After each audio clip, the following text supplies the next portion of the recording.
پشت چشمات یه شهره که فقط یه خونه داره، که 1000 تا پنجره واسه من دیوونه داره.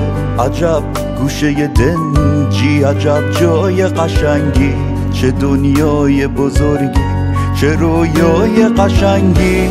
من ساکن شهر چشمای تو هستم، 100 ساله که چشمامو رو هرچی جست و بستم. من عاشق عشقم، عشق یعنی نگاهت، یعنی شب موهای تو صورت ماهه.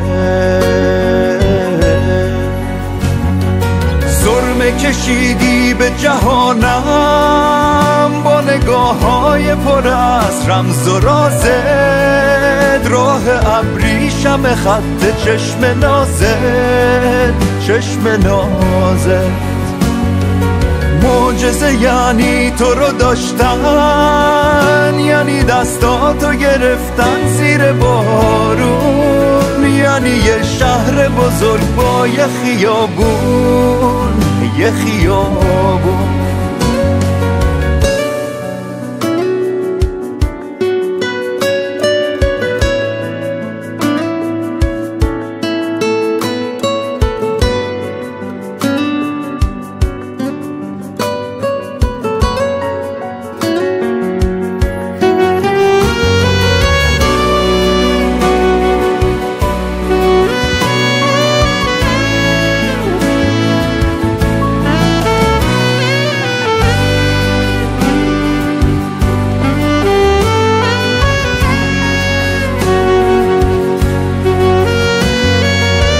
زندگی یعنی تو دستامو بگیری، منو بردار ببر هر جا که میری. جوونی مال تو، من عاشق اینم که بهت تکیه کنم سر پیری. سرمه کشیدی به جهانم با نگاه‌های پر از رمز و رازت، راه ابریشم خط چشم نازت، چشم نازت.